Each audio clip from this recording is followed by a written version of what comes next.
வருகிறார்கள் இந்தியாவை நாடி. பார்ப்போற்றும் பிரதமரே ஐயா நரேந்திர மோடி, உங்களை வாழ்த்தி வணங்கும் மக்களோ கோடான கோடி. அதிலே நானும் ஒரு கடைக்கோடி என்ற வகையிலே ஐயா மோடி அவர்கள் இருக்கும் திசையை நோக்கி வணங்கிவிட்டு என் உரையை, என் சிந்தனைக்கு எட்டிய உரையை இங்கே சிற்றுரையாக உங்களுக்கு வழங்கி இருக்கின்றேன். இந்த மேடையிலே அதிரடி பேச்சையும் கேட்டுவிட்டோம், இங்கே ஆற்றல் மிகு பேச்சையும் கேட்டுவிட்டோம். இப்பொழுது என்னுடைய சிந்தனைக்கு எட்டிய வகையிலே ஒரு எதுகை மோன பேச்சை நான் உங்களுக்கு தருகின்றேன்.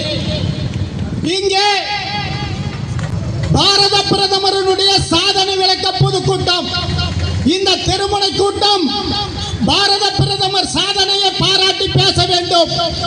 நாங்கள் இங்கே வைக்கின்றோம் கூட்டத்தை திரட்டி நீங்கள் பேசுங்கள் பாரத பிரதமரை பாராட்டி என்று எனக்கு கொடுத்தார் ஒரு சான்ஸ்.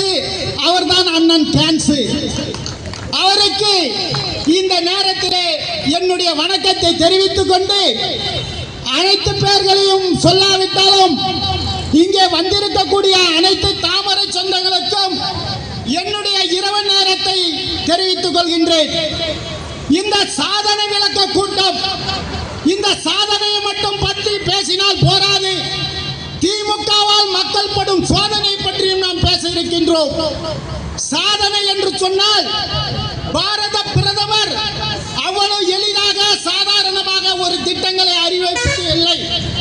மக்கள் சிந்தித்து பார்க்க வேண்டும். ஒவ்வொரு திட்டத்தையும் மக்கள் படக்கூடிய கஷ்டத்தை அறிந்து உணர்வுபூர்வமாக வெளியிட்டு இருக்கின்றார்கள். எப்படி என்று சொன்னால், இன்றைக்கு ஒரு மனிதன் வாழ வேண்டும் என்று சொன்னால் பகல் ஃபுல்லாக உழைத்தால் இரவு நேரத்திலே அவன் உறங்க வேண்டும், அவன் உணவு உண்ண வேண்டும். அப்படித்தான் 80 கோடி மக்களுக்கு உணவை வழங்கி கொண்டிருக்கின்றார் இலவசமாக.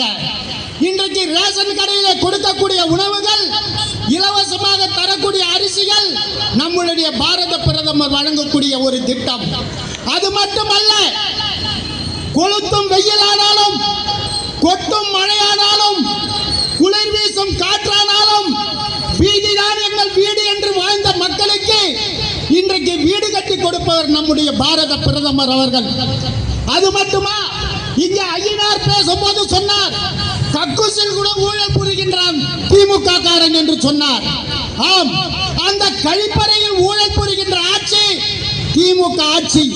அவர்களுக்கு இல்லை மனசாட்சி, அதனால் தான் அவர்கள் செய்கின்றார்கள் இப்படி ஒரு ஆட்சி. ஆனால் அதே பாரத பிரதமர் நம் நாட்டு மக்களுக்கு, கிராமப்புறங்களிலே வாழக்கூடிய பெண்களுக்கு இலவசமாக கழிப்பறை கட்டி கொடுத்து இருக்கின்றார்கள். ஆம், அதாவது விடியற் காலையில் அந்த பெண்கள் வெளியே செல்வார்கள். விடியும் முன் விழித்திடுவோம், விழியிருந்தும் தவித்திடும், வழி தெரியாமல் தவித்திடுவோம். பாம்பு கொத்தும் என்று தெரிந்தும், தேளு கொட்டும் என்று தெரிந்தும் புல்வெளியில் நாங்கள் நடப்போம், வெட்ட வெளியில் அல்லவா மலம் கழிப்போம். அப்படிப்பட்ட எங்களுக்கு பகலிலே ஒரு வயிற்று உபாதை வந்துவிட்டால் நாங்கள் எங்கே செல்ல முடியும்? அதற்கென்று நிர்ணயிக்க முடியாத ஒரு காலவரை, அந்த நேரத்தில் இட முடியாது திரைமறை, அதற்காக காத்திருக்க முடியாது வானம் இருட்டும் வரை. அதனால் தான் பாரத பிரதமர் கட்டி தந்தார் கழிப்பறை. இப்படி ஊழல் புரிந்த ஆட்சி எங்கே, உன்னதம் படைக்கக்கூடிய ஆட்சி எங்கே என்பதை மக்கள் சிந்தித்து பார்க்க வேண்டும். இப்படிப்பட்ட ஒரு பாரத பிரதமர், அது மட்டுமல்ல, விவசாயிகளுக்கு இந்த நாட்டின் முதுகெலும்பு விவசாயி என்று பல பேர் சொன்னார்கள். அந்த விவசாயிகளுக்கு அவர் 50 ஆண்டு காலமாக என்ன செய்தார்கள்? எதுவும் செய்யவில்லை. ஆனால் இன்றைக்கு கிராமப்புறங்களிலே இருக்கக்கூடிய அந்த விவசாயிகளுக்கு உரம் மானியம் வழங்கப்படுகிறது. அது மட்டுமல்ல, பயிர் காப்பீட்டு திட்டம் வழங்கப்படுகிறது. அது மட்டுமல்ல, ஆண்டுக்கு 6000 அவர்களுடைய கை செலவுக்கு வழங்கி கொண்டு இருக்கின்றார். விவசாயிகள் மனதிலே இருந்தது பல காயம், அது எல்லாம் இன்றைக்கு ஆகிவிட்டது மாயம். அதுதான் மோடிஜி செய்த மாயம். அது மட்டுமல்ல, குடிநீர் கொடுத்து மக்கள் தாகத்தை தீர்த்தது நம்முடைய பாரத பிரதமர் மோடிஜி அவர்கள். ஆனால் அதே திட்டத்தை இன்று திமுக காரர்கள் இல்லந்தோறும் இணைப்பு என்று சொல்லி அவர்களுடைய ரெட்டடிப்பு வேலையை செய்து அதை மறைத்துக் கொண்டிருக்கிறார்கள். அது மட்டுமல்ல, ஒரு காலத்திலே மக்கள் வங்கிக்கு செல்ல வேண்டும் என்று சொன்னால் யோசித்துக் கொண்டிருந்தார்கள். அது எல்லாம் ஏதோ ஒரு பணக்காரர்கள் போகக்கூடிய இடம் என்று நினைத்துக் கொண்டிருந்த பாமர மக்களையும் வங்கிக்கு வர செய்தவர் நம்முடைய பாரத பிரதமர் அவர்கள். அங்கே வங்கி கணக்கு துவக்க எந்த காசும் தேவையில்லை, இலவசமாக துவக்கிறேன் என்று சொல்லி அந்த வங்கி கணக்கு தொகைக்கு இன்றைக்கு 100 நாள் வேலை திட்டம் என்று சொன்னாலும், விவசாயிகளுடைய பயனடையக்கூடிய திட்டம் என்று சொன்னாலும் அந்த பணத்தை நேரடியாக மக்களுக்கு செய்து கொண்டிருப்பவர் பாரத பிரதமர் நரேந்திர மோடி அவர்கள். அது மட்டுமல்ல, இந்த சாலையோர மக்களுக்கு, சாலையோர வியாபாரிகளுக்கு ஒரு 50,000 வட்டியே இல்லாமல் இன்றைக்கு கொடுத்து கொண்டிருக்கின்றார்கள்.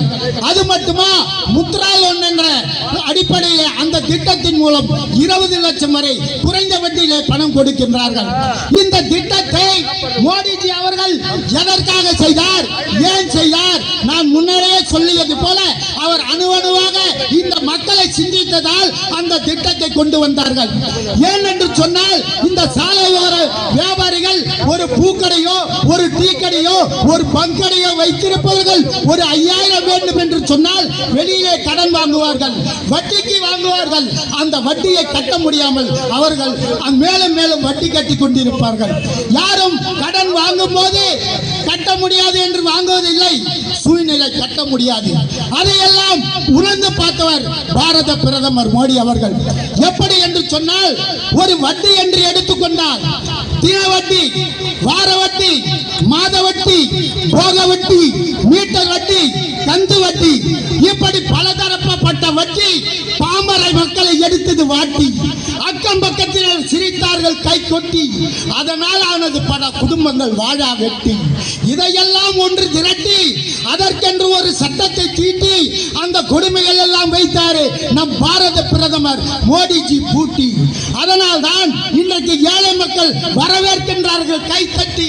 தாமரைக்கு தான் வாக்களிப்பேன் என்று சொல்லுகின்றார்கள் மார் கட்டி. மறுக்க முடியுமா?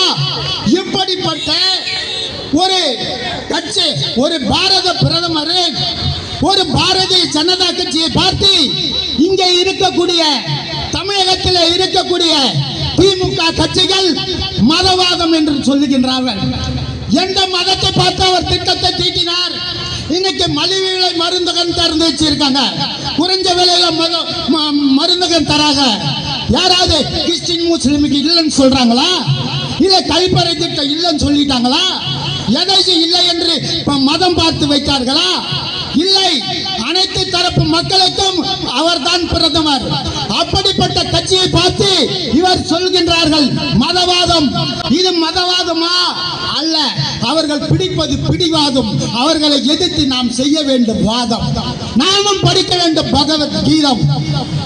அது மட்டுமல்ல, இன்றைக்கு இப்படி ஆட்சி செய்து கொண்டிருக்கின்ற ஒரு நல்லாட்சி மீண்டும் தொடர வேண்டும். இந்த சாதனைகள் எல்லாம் தமிழ்நாட்டிற்கும் கிடைக்க வேண்டும் என்று சொன்னால் நாம் 26 தேர்தலிலே ஒரு நல்ல தேசிய மறக்காம மணி அழுத்துங்க, மற்றவங்களுக்கு அனுப்புங்க, கருத்துக்களை பதிவிடுங்க, ரசனைக்கு கை கொடுங்க.